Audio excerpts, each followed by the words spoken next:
Le ministre britannique des Affaires étrangères et du Commonwealth est en visite dans notre pays. William Hague est venu réaffirmer toute l'amitié de la Grande-Bretagne au Mali. Il salue le courage des militaires et souhaite l'organisation de bonnes élections. 176 millions de francs CFA, c'est le fonds que vient d'allouer la CEDEAO et l'Espagne au Mali. Une enveloppe destinée à la sensibilisation, la formation et le suivi de cadres et agents de la migration. Une partie du montant sera aussi consacrée au financement des projets de développement. Et ce soir, dans la chronique santé, il sera question du diabète. Cette maladie, très souvent appelée maladie du sucre, est mal connue du public. L'OMS estime aujourd'hui à 246 millions de diabétiques à travers le monde. Bonsoir à tous, merci de votre présence. Nous sommes lundi 4 mars. Hommage au président de la République française. François Hollande devient citoyen d'honneur de la commune de Tombouctou. Le maire de la cité des 333 Saints a remis ce matin au président de la République par intérim, professeur Djonkouda Traoré, le diplôme d'honneur et la médaille Al-Farouk. C'est en guise de reconnaissance à l'endroit du président français pour ses actions dans la libération des régions du nord du Mali. C'était ce matin. Le maire de la cité des 333 Saints qui a remis ce matin au président de la République par intérim le diplôme d'honneur et la médaille Al-Farouk. Le ministre britannique des Affaires étrangères et du Commonwealth a effectué aujourd'hui une visite dans notre pays à l'issue des entretiens qu'il a eus avec le président de la République par intérim et le Premier ministre William Hague a déclaré que le Royaume-Uni restera un bon ami du Mali. Il a également salué le succès militaire obtenu sur le terrain avant de souhaiter l'organisation de bonnes élections pour notre pays. Le reportage de Mamari Kone. En foulant le sol malien, le ministre britannique des Affaires étrangères et du Commonwealth est venu échanger avec les autorités maliennes. Première destination, la résidence du président de la République par intérim, où il a été reçu en audience pendant 1 heure. Il s'est ensuite rendu à la primature où il a échangé avec le Premier ministre. Au centre des entretiens, le rôle joué par le Royaume-Uni dans le déploiement des forces africaines, le soutien humanitaire et l'amitié entre les deux pays. C'est un grand plaisir d'être venu ici voir le président et le Premier ministre.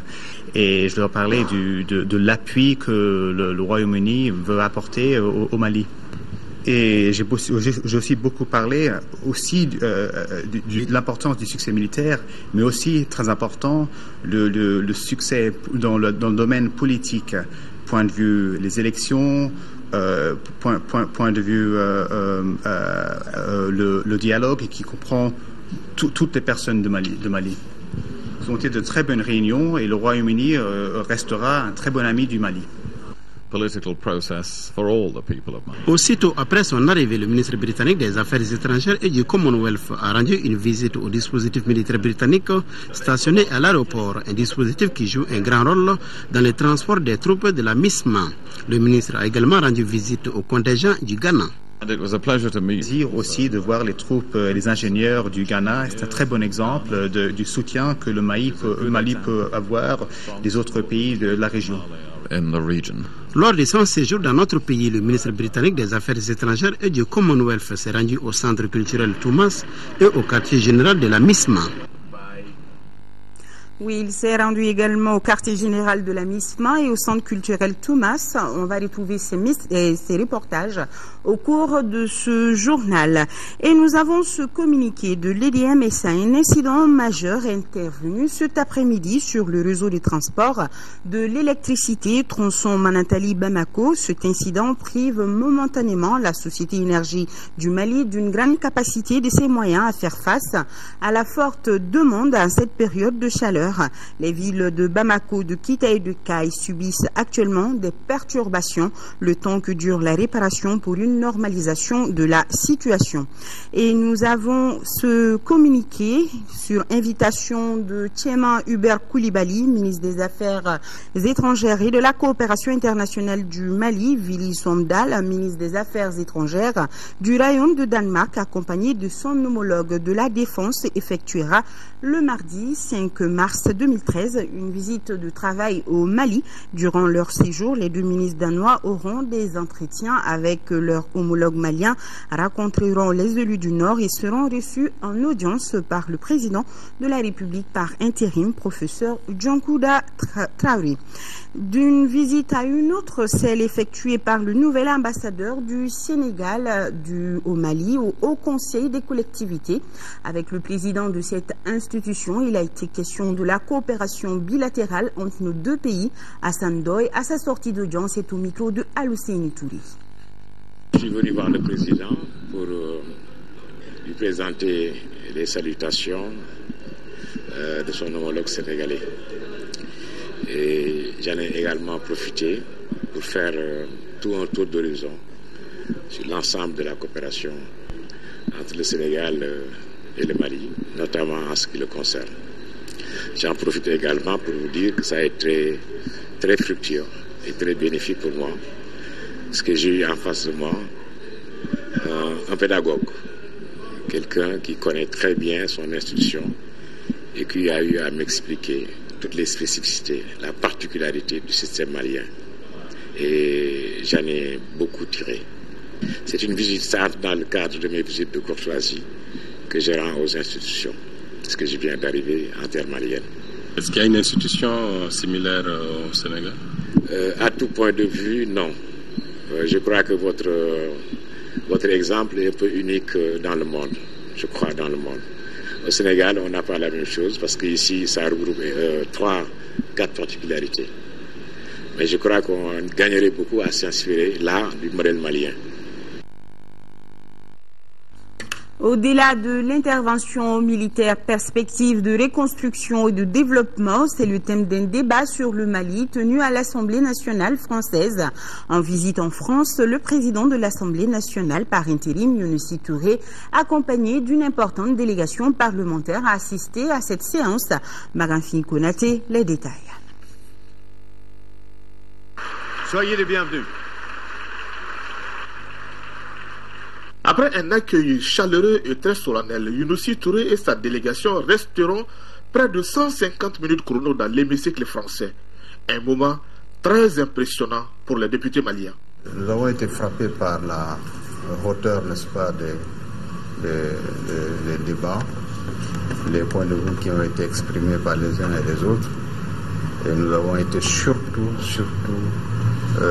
favorablement impressionnés par la réaffirmation de la position française, n'est-ce pas, en ce qui concerne leur intervention au Mali. Les élus maliens ont surtout constaté la ferveur dans les débats. L'exécutif et le législatif français se lancent des invectives très souvent inamicales. Et cela, malgré le consensus affiché sur la question malienne. En est-il de même à l'Assemblée nationale du Mali? Chez nous aussi, les débats sont très animés. Je suis entouré, n'est-ce pas, de présidents de groupes parlementaires et de présidentes de commissions. Lorsque des questions d'une certaine importance, n'est-ce pas, sont à l'Assemblée nationale, sont posées à l'Assemblée nationale, les députés interviennent avec beaucoup de vigueur et parfois le président de l'Assemblée nationale est obligé de taper, n'est-ce pas, sur la table, n'est-ce pas, pour faire taire les députés. Je pense que ce que nous avons vu aujourd'hui nous réjouit tout à fait, et qui montre que nous sommes sur la bonne voie nous aussi. Les débats sont animés, très enrichissants. Je vous le disais tantôt, le ministre des Affaires étrangères et du Commonwealth est en visite dans notre pays après sa rencontre avec les autorités maliennes. Il s'est rendu au quartier général de la MISMA. William Higg a rencontré sur place les responsables de la MISMA ainsi que ceux de la mission de formation de l'Union européenne. Les échanges ont porté sur l'évolution de l'opération Serval et le déploiement des troupes de la MISMA. Mohamed Diarra. C'est un hôte de marque qui vient de franchir le portail de l'école de maintien de la paix où se trouve l'état-major de la MISMA. William Hague est venu échanger avec les responsables de la MISMA sur l'évolution des opérations sur le terrain. Il n'y a pas de difficulté particulière, c'est un processus. Les différents pays ont promis d'envoyer des troupes et ces troupes sont en train d'être déployées. En termes de soutien, le ministre a pris en compte les différents points que nous avons évoqués. 200 militaires britanniques seront aussi au Mali pour la formation de l'armée malienne. Certains d'entre eux ont aussi eu une séance de travail avec le diplomate britannique. Les échanges se sont déroulés à huis clos. La position du Royaume-Uni ne change pas. Pas de troupes britanniques pour combattre au Mali. Le pays renforcera tout de même son appui logistique et humanitaire pour que le Mali retrouve la stabilité. Nous, en tant que Royaume-Uni, nous allons apporter l'assistance et l'aide nécessaire pour la stabilité après les opérations militaires et pour la paix, une paix durable et aussi, pourquoi pas, pour le renforcement de la démocratie et le processus politique en cours au Mali. Un engagement de taille qui rassure le ministre des Affaires étrangères et de la coopération internationale. Il y a l'appui logistique de la Grande-Bretagne. Vous savez que pour le transport même des troupes, la Grande-Bretagne a donné un C-17. La Grande-Bretagne a contribué pour, je crois, 3 millions d'euros au Trust Fund pour AFISMA. Donc il y a beaucoup d'autres choses qui vont venir. Vous savez que la lutte contre le terrorisme, c'est un long processus. Et il y a besoin d'une coopération sur le plan de la sécurité, aussi d'une coopération très certainement pour le développement. Cette visite de quelques heures du ministre des Affaires étrangères de Grande-Bretagne aura donné un coup d'accélérateur à la coopération bilatérale entre les deux pays. Et toujours avec le ministre des Affaires étrangères de Grande-Bretagne qui a visité le centre culturel Thomas à Torokorobougou, une visite qui lui a permis de s'imprégner de la diversité culturelle du Mali. Le visiteur a surtout été impressionné par les produits artisanaux du Nord, nous dit Mohamed Diarra. La crise sociopolitique qui a secoué le Mali a fragilisé l'activité économique. Aucun secteur n'a été épargné. Le secteur de l'artisanat est tombé dans la morosité. Il suffit de faire un tour au centre culturel Thomas pour s'en rendre compte. Ce fut le cas pour le ministre des Affaires étrangères de Grande-Bretagne qui est venu encourager les promoteurs du centre et leur apporter le soutien de son pays. Une visite qui vient au bon moment. Nous sommes des hommes de culture et cette culture nous permet de nous connaître entre nous, de se frotter ensemble, parce que le centre culturel est un centre qui œuvre pour la promotion des cultures et des communautés. Cette visite est un grand honneur et un réel plaisir pour les différents membres de la coopérative Thomas. L'hôte du jour, accompagné du ministre de l'Artisanat et du Tourisme, a eu droit à une visite guidée du centre. Le ministre britannique a pu se faire une idée de la richesse de la culture tamasek. Une visite qui augure des lendemains meilleurs pour le secteur au Mali. C'est un réconfort pour le secteur de l'artisanat, surtout dans cette période extrêmement difficile où surtout cette forme d'artisanat qui est tributaire du tourisme, et je crois que c'est un très très grand réconfort et nous espérons que la visite de son Excellence le ministre des Affaires étrangères du Royaume-Uni permettra aussi de faire revenir beaucoup de gens ici. Le ministre de l'Artisanat et du Tourisme a remis un cadeau à son hôte. Un cadeau symbolique avec comme motif les dunes de sable, elles qui constituent la clé du désert. Le groupe Amanar de Kidal a exhibé une autre facette de la culture du Nord. Le visiteur, très impressionné, n'a pas voulu s'exprimer comme pour dire que l'exact faut mieux parler que les mots.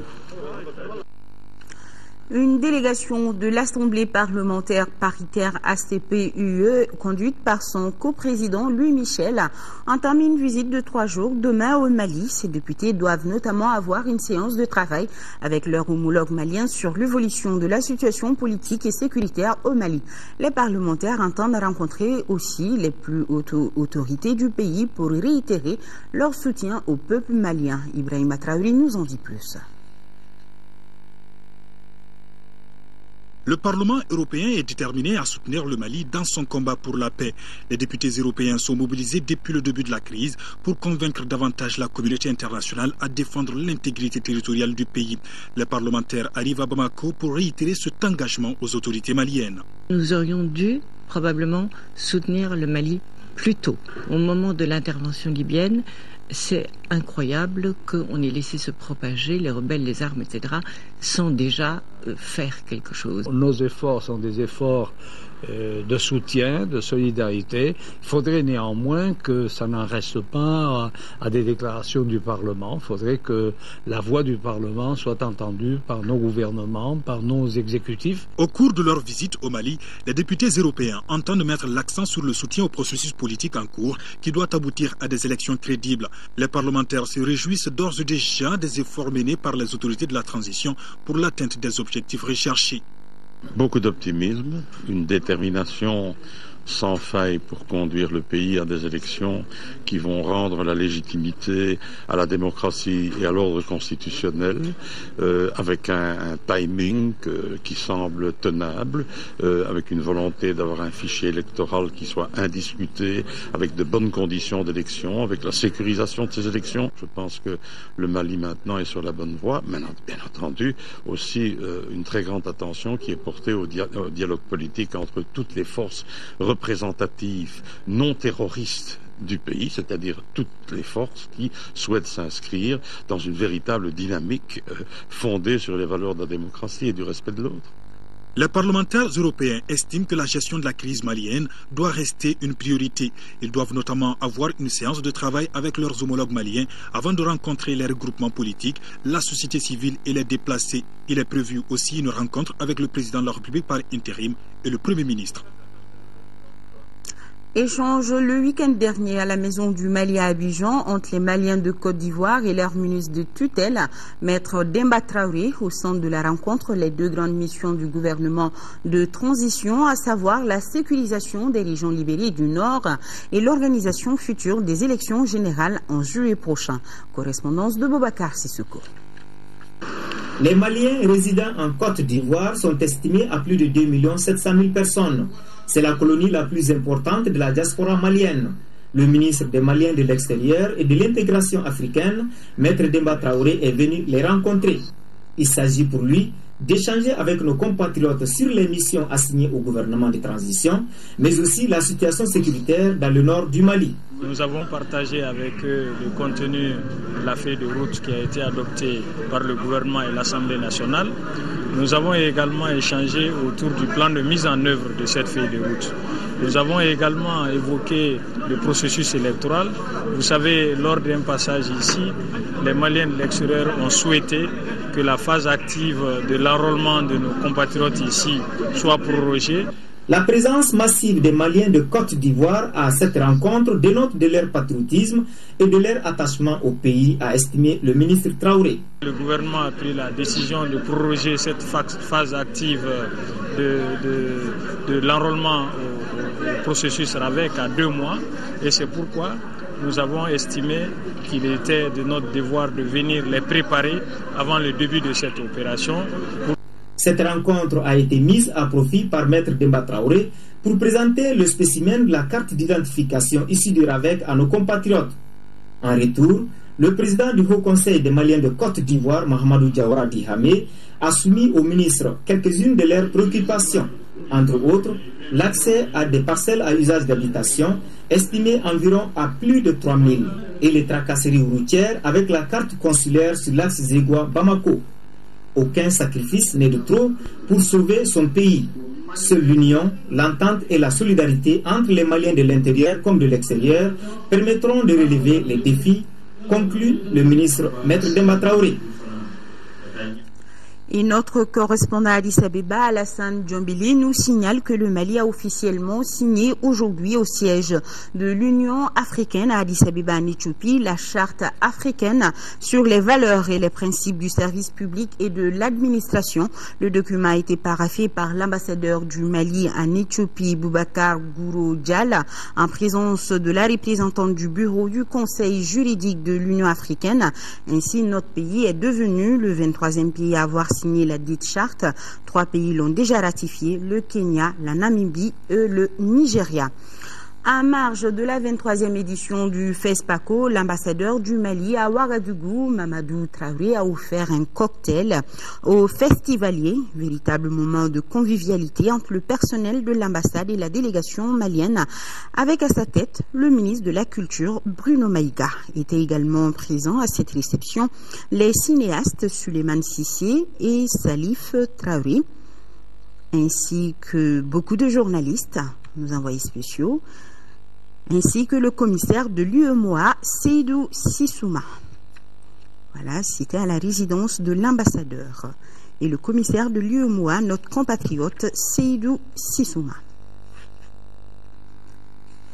Et en parlant justement de l'UEMOA, l'institution sous-régionale a récompensé 3 réalisateurs sénégalais, des prix qui ont été remis le week-end dernier à quelques heures de la clôture officielle du FESPACO. Ces prix récompensent les meilleurs réalisateurs de l'espace UEMOA. Nos envoyés spéciaux à Ouagadougou, Tchédje Kamara et Modibou Souaré nous en parlent. De prime abord, cette cérémonie de remise de prix spéciaux a été marquée par l'exposé de l'ancien ministre burkinabé de la Culture, Mahamadou Ouedraogo, sur le thème culture et politique publique.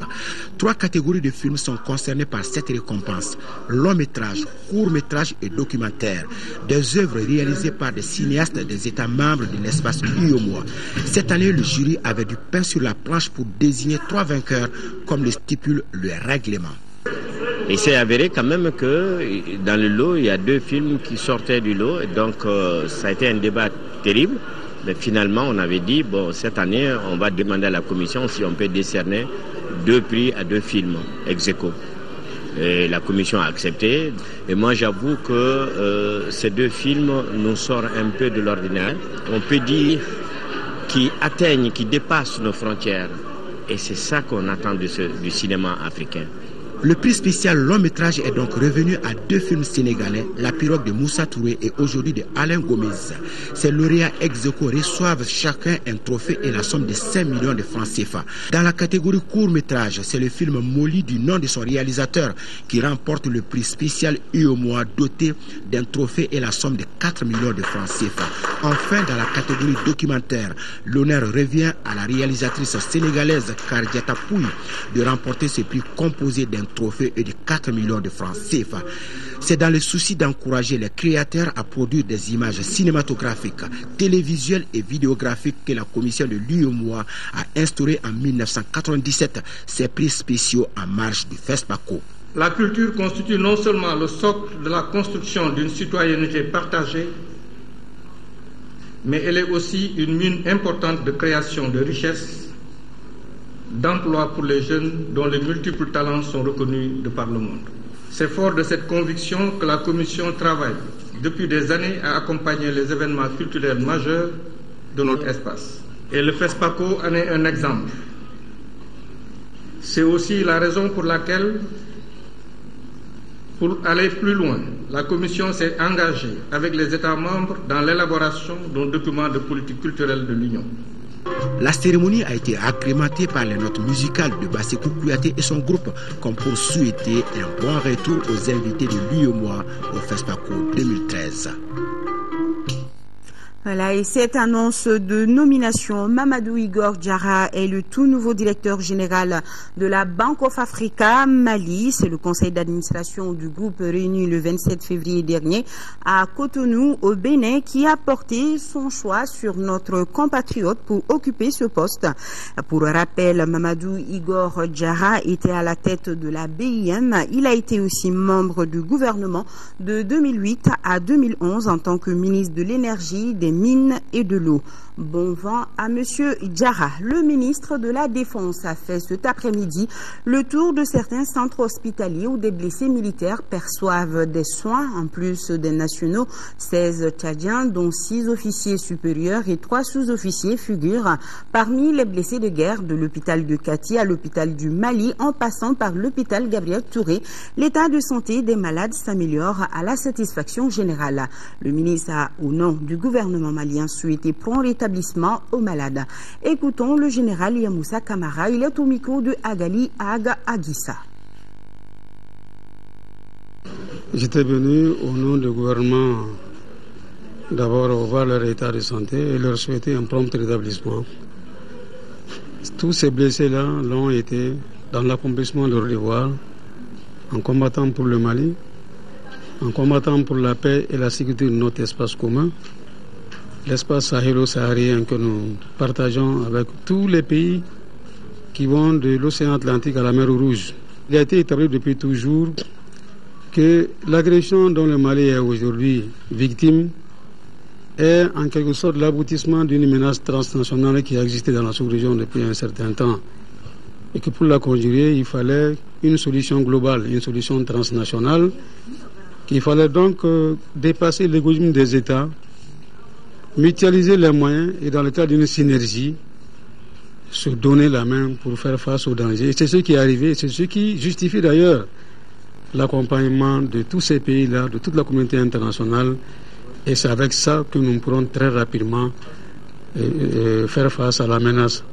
L'autre jour, j'ai assisté avec beaucoup d'émotion aux obsèques de ceux qui ont payé de leur vie en N'Djamena. J'ai enregistré que les Tchadiens, de façon générale, ont accueilli les corps dans le recueillement et avec beaucoup de dignité, parce qu'ils savent qu'ils sont morts pour une cause juste. Et moi, pour ma part, je peux dire que le sacrifice qu'ils ont consenti ne sera pas vain et la victoire est à portée de main. La génération malienne consciente Gémaco s'est soucie elle aussi du sort des soldats tchadiens blessés au combat. Hier, les membres de l'association étaient au chevet de ces soldats blessés. Pour l'occasion, ils étaient accompagnés par le général Ibrahim Dairou Dambélé, chef d'état-major général des armées. Reportage Agibou Koulibaly. 14 militaires tchadiens comprenant des officiers supérieurs, des sous-officiers et hommes de troupes blessés au cours des affrontements au nord du Mali sont actuellement répartis en 3 hôpitaux de Bamako pour recevoir des soins. 4 sont à l'hôpital du Mali, 2 au Gabriel Touré et 8 à l'hôpital polyclinique caritative de Kati. Pour contribuer à l'effort de guerre, la génération malienne consciente a jugé nécessaire de leur apporter son soutien moral. Les Tchadiens ont payé le sacrifice ultime pour nous et ils sont loin de leur famille immédiate. Donc c'est seulement une tentative de les réconforter un peu en tant que la famille élargie pour leur dire merci au nom de tout le peuple malien, au nom de la jeunesse que nous représentons. Certes, nous n'avons pas beaucoup de moyens, mais c'est seulement pour dire que l'aide à l'effort de guerre ne se résume pas seulement au matériel. À l'hôpital du Mali, tout comme au Gabriel Touré et à l'hôpital polyclinique caritatif de Kati, les militaires tchadiens blessés, l'association des élèves étudiants et stagiaires du Tchad au Mali et le corps médical ont tous apprécié ce geste humanitaire de la Gémaco. On est là toujours pour eux, que là où ils ont des problèmes entre les rebelles et l'armée malienne, on est venu pour les aider. Et d'ici quelques mois, ça peut être, Inch'Allah, ça peut être réglé dans tout le territoire du Mali a des problèmes là. Si le Mali a des problèmes. Le Mali c'est un pays ami du Tchad. Donc comme ton pays a un pays, comme ton ami a des problèmes, on va venir toujours pour aider, secourir le pays ami. Donc les terroristes, tout ça là, on doit les bouter hors des pays. Il dit actuellement même lui-même là, ça le fait mal de rester ici. Je suis très content, mais on est vraiment bien accueillis. Maintenant je suis, c'est bien. Nous sommes toujours derrière le Mali et nous sommes africains. Inch'Allah, c'est notre métier. Inch'Allah, on va libérer notre nord de Mali, Inch'Allah. Au nom de la communauté tchadienne, nous sommes vraiment surpris de cet acte. Cet acte vraiment un acte de reconnaissance envers nos frères tchadiens qui sont venus en aide aux militaires maliens. Le Mali c'est un pays ami et si le Mali est attaqué, nous aussi bien sûr que nous serons attaqués. Occasion pour le chef d'état-major général des armées du Mali de féliciter Gémaco pour sa solidarité aux blessés tchadiens avant de leur apporter lui aussi la compassion des autorités militaires. L'objet de la visite, c'est de venir souhaiter un bon rétablissement à mon frère d'armes, le général du Tchad, qui a été blessé lors de l'attaque au niveau du Tigargar. Autre grand titre de ce journal, lancement ce matin au CICB des projets financés par le fonds CEDEAO Espagne pour la migration et le développement. 176 millions de francs CFA, c'est le montant du fonds, un montant destiné à la sensibilisation, la formation et le suivi de cadres et agents de la migration. D'autres précisions, c'est avec Mahamadou Doumbia. S'il y a un problème préoccupant en Afrique de l'Ouest, c'est bien la migration irrégulière qui fait malheureusement de nombreuses victimes désireuses d'avoir une vie meilleure en Espagne ou ailleurs en Europe. Et c'est pour cela qu'il faut toujours réaffirmer l'importance de cette coopération entre les pays d'origine des flux migratoires et les pays de destination. Ce sont des vraies tragédies. Et c'est un dossier que moi qui m'a vraiment touché lorsque je me chargeais de la migration entre l'Afrique et l'Europe et l'Afrique et l'Espagne, de voir les tragédies des gens qui essayaient d'arriver chez nous et qui n'arrivaient pas à le faire. En lançant des projets de financement à CEDEAO Espagne pour le Mali jusqu'à hauteur de plus de 176 millions de francs CFA, dont 17 millions offerts par le budget du Mali, c'est une alternative heureuse qui s'enclenche pour freiner ou limiter la migration irrégulière. C'est le meilleur souhait que nous puissions formuler pour le Mali, qui, un an durant, a traversé une crise multidimensionnelle et qui, par la grâce de Dieu, est en train de voir le bout du tunnel, comme on dit, et qu'il faudra bien se pencher sur la phase post-conflit. À travers ces programmes 2013-2014, les principales activités se focaliseront sur la sensibilisation autour des risques de la migration irrégulière, le renforcement des capacités des institutions dans le domaine de la gestion de la migration et du développement. La lutte contre le trafic des personnes comme impératif moral et humanitaire. La mise en cohérence des politiques. La protection des droits des migrants, des demandeurs d'asile et des réfugiés, et enfin la prise en compte de la dimension genre dans les politiques de migration. J'ai pu vous assurer que le gouvernement du Mali, à travers mon département, a intégré tous ces principes communautaires en matière de migration dans sa politique nationale migratoire qui entrera très bientôt dans sa phase d'adoption. Le nouvel ambassadeur du Royaume d'Espagne qui vient de regagner notre pays se dit prêt à aider le Mali, surtout à encourager la migration régulière. Un mot d'éducation après Mopti, c'est l'Académie d'enseignement de Douanzin qui a reçu la visite du ministre de l'Éducation, de l'Alphabétisation et de la Promotion des langues nationales. Il a fait le tour de plusieurs établissements scolaires, des centres d'animation pédagogique de Koro, Bankas, Badjangara et Sanga. Reportage Yacouba Maïka. Le projet qui vient d'être porté sur les fonds baptismaux appelé projet de soutien aux femmes et aux filles victimes des violences suite à la crise du Nord va concerner une cinquantaine de femmes et filles déplacées du Nord et leurs familles d'accueil installées à Sikasso et Koutiala. Ce projet, c'est pour apporter une assistance sociale, psychologique, médicale et juridique et aussi économique aux femmes. Puis avec la crise, ça a été la couche qui a plus subi.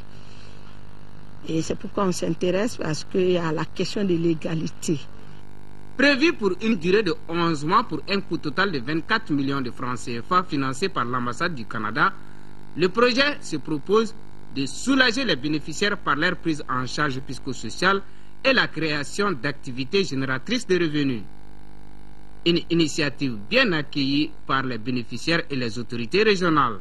Ils sont chez des parents qui, eux aussi, sont faibles. Tout le monde connaît le revenu du Malien. Donc, si la charge de la famille s'ajoute une autre charge de famille, la solidarité est là, c'est vrai. Mais, vraiment, toute aide, surtout alimentaire, est la bienvenue. L'événement dont le lancement solennel nous regroupe constitue, à n'en pas douter, une illustration éloquente, parmi tant d'autres, dans l'élan de solidarité engagé à travers notre pays victimes depuis janvier 2012 d'agressions barbares perpétrées par une mosaïque de terroristes ayant envahi le septentrion malien. Signalons que l'association Femmes et Initiatives pour le développement du Mali FID, créée en 2007, œuvre pour la promotion des droits de la femme, l'appui conseil et l'équité genre, entre autres. Voilà, c'était plutôt le lancement du projet Femmes et Initiatives pour le développement du Mali qui se met au chevet de leurs sœurs déplacées du Nord en 3e région, et reportage signé donc Daouda Djakité. À Bamako, véritable panique au niveau de l'échangeur du quartier Mali hier dimanche. Un camion remorque chargé de balles de coton a pris feu et nous allons retrouver cet élément avant celui de Mopti dont nous parle Yacouba Maïga. C'est l'Institut de formation des maîtres de Kouro qui a été le premier établissement scolaire de l'Académie d'enseignement de Douanza à accueillir le ministre de l'Éducation, de l'Alphabétisation et de la Promotion des langues nationales. Ensuite, direction le lycée Abiré Gourou et le groupe scolaire Djougoudje Dolo avant de rencontrer les acteurs et partenaires locaux de l'école. Partout, le message du ministre est on ne peut plus clair. Nous devons nous donner les moyens à travers les enseignants d'expliquer à l'ensemble de la population et de ne pas nous engager dans les amalgames. L'autre volet qui me semble aussi important, c'est l'implication des enseignants dans la deuxième mission du gouvernement, c'est-à-dire réussir des élections transparentes, des élections propres. C'est avec la même démarche et le même message que le chef du département de l'éducation a débarqué dans la cité d'hospitalité du Séno-Bankas. Ici, la visite a concerné le lycée public de Bankas, le complexe scolaire Joseph Yarou, le jardin d'enfants et l'institut de formation professionnelle.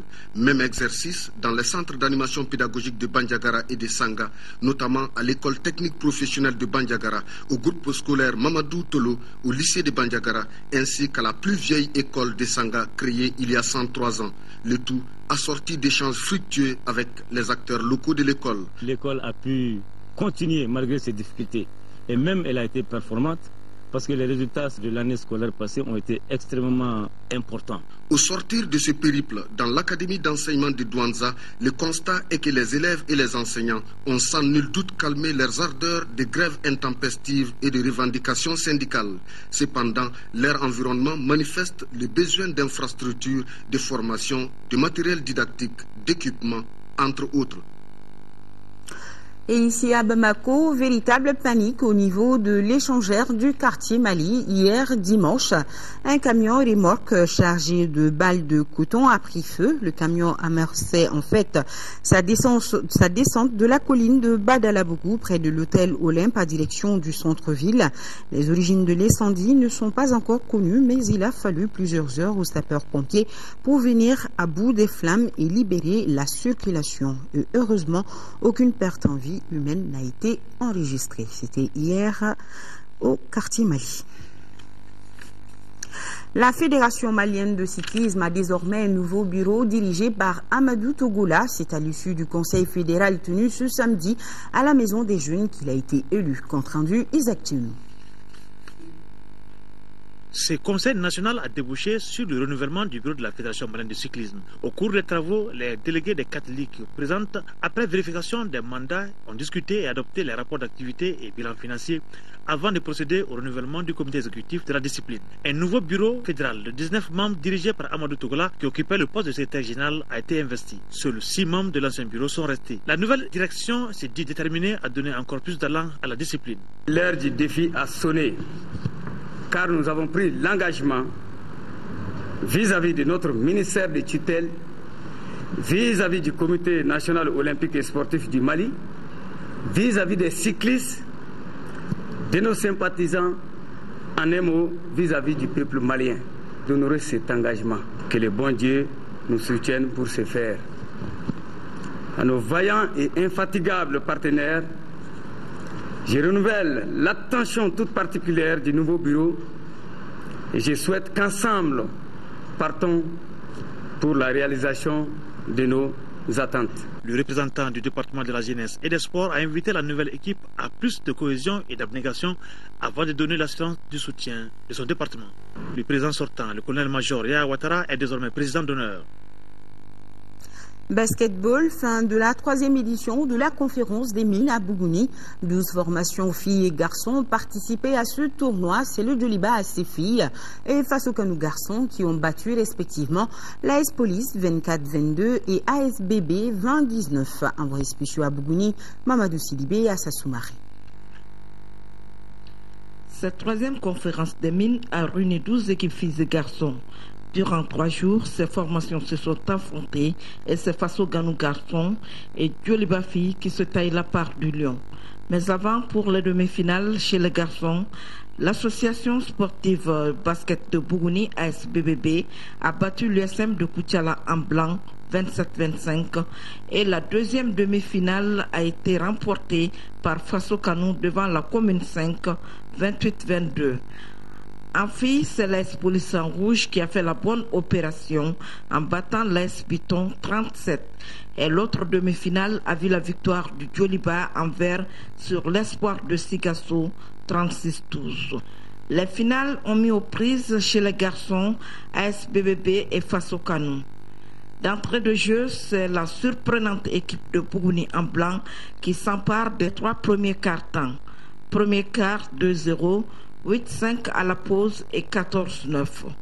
C'est au 4e quart-temps que les garçons de Bougouni vont lâcher le match et cela jusqu'aux dernières secondes. Les Bleus de Faso Kanou gagnent de justesse 20-19.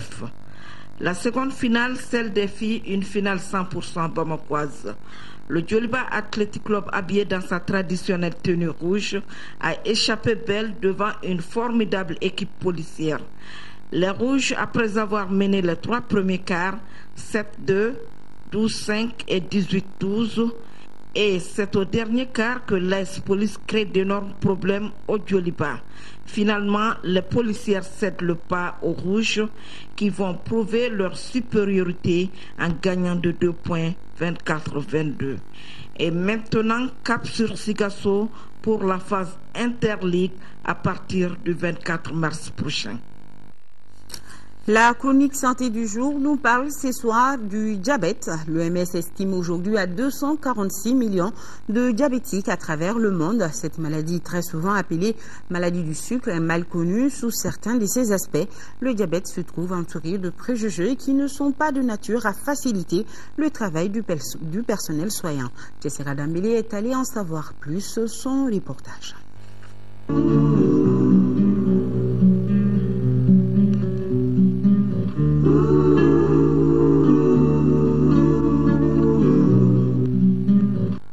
Le diabète est une maladie résultant du fait que l'organisme ne produit pas ou produit peu d'insuline nécessaire à la digestion du sucre apporté par l'alimentation. Il ne s'agit pas du sucre d'usine que nous consommons tous les jours, mais de celui que toute alimentation contient. Selon une étude réalisée en 2010 et n'ayant pas concerné la région de Kidal, la prévalence du diabète se situe entre 4 et 5% au Mali. Une pathologie entourée de préjugés. Selon le premier, le diabète serait lié à l'excès de consommation du sucre industriel. C'est seulement le métabolisme de sucre apporté par l'alimentation qui ne se fait pas convenablement qui entraîne le diabète. Ça amène à parler des autres causes qui sont, par exemple, l'âge. L'âge avancé peut être une cause de survenue du diabète. Il y a l'hérédité qui peut être cause de survenue du diabète. Il y a les changements de mode de vie, par exemple la sédentarisation. Maintenant, les gens sont de plus en plus sédentaires, soit derrière la télé, derrière les écrans d'ordinateur, dans les véhicules. Les gens sont beaucoup plus sédentaires. Maintenant, ils ne font pas d'exercice physique, ils ne font pas de sport. Ça peut entraîner une perturbation du métabolisme du sucre au niveau de l'organisme. Et il y a l'obésité aussi qui peut entrer en ligne de compte. La prise excessive de poids peut amener le diabète. Dans tous les cas, le pancréas est incriminé. Soit l'insuline que le pancréas produit n'est pas suffisamment utilisée par l'organisme, soit l'insuline n'est même pas produite par le pancréas. Cela amène à classer le diabète en type insulinodépendant où le patient doit lui-même apporter de l'insuline et en type où la maladie est liée à une utilisation non efficiente de l'insuline par l'organisme. Deuxième grand préjugé, c'est quand on estime qu'on est à l'abri de la maladie parce qu'on n'a pas de parents diabétiques. C'est la méconnaissance du métabolisme de l'organisme et c'est la méconnaissance de l'origine du diabète qui pousse à dire que mon père n'est pas diabétique, ma maman n'est pas diabétique et pourquoi moi je serais diabétique. Ça étonne souvent quand nous faisons le diagnostic du diabète chez certains qui disent « Ah, docteur, c'est vous qui m'avez fait diabétique, sinon moi je ne suis pas diabétique parce que je ne l'ai pas connu. Mon père n'est pas diabétique, ma maman n'est pas diabétique, même mon grand-père. » Ça, c'est des considérations erronées parce que le diabète peut être déclaré chez le fils alors que le père est dans certaines conditions qui ne sont pas favorables à la déclaration du diabète, à la survenue du diabète. Le diabète peut survenir chez l'enfant alors que la maman n'est pas dans des conditions de survenue du diabète. La maman peut faire ses exercices physiques et la maman peut être dans certaines conditions qui ne favorisent pas la survenue immédiate du diabète, alors qu'elle peut avoir des gènes du diabète qu'elle transmet à son enfant et l'enfant fait le diabète alors la maman ne l'a pas. Troisième préjugé, c'est de croire qu'on peut traiter définitivement un diabète diagnostiqué. Les gens pensent toujours que l'on peut guérir de son diabète complètement. Non, non, non. On peut stabiliser le diabète et mener sa vie normalement comme les autres le font. Il suffit seulement de changer de mode de vie et ne pas être sédentaire, faire de l'exercice physique et considérer qu'on est diabétique et ne pas tomber dans les interdits. Sinon, dire que je guéris complètement de diabète une fois scientifiquement établi, non, non, non. C'est là qu'il convient de faire la différence entre le diabète et une hyperglycémie passagère comme après un repas copieux, mal digéré ou chez une femme enceinte. En tout cas, l'expression que les spécialistes préfèrent, c'est vivre avec son diabète.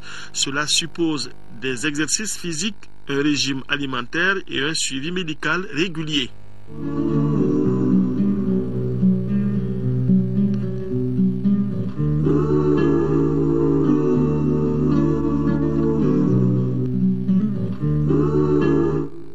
Voilà, et à consommer avec modération le sucre. Toujours en santé, n'oubliez pas de donner à boire aux enfants. La chaleur s'installe avec des risques de déshydratation. Abdoulaye Keïta vous en dira plus dans la page météo tout à l'heure. La ligne de front au programme de ce soir aussi, une présentation de Abbas Famougouri Traoré. À suivre également un reportage sur la visite du Premier ministre à Bruxelles et à Paris. C'est tout pour ce 20h. Merci de l'avoir suivi. Grand merci à nos téléspectateurs de Ségou, c'est en 4e région. Nos programmes sont également sur notre site web www.ortm.ml. Bonsoir à tous.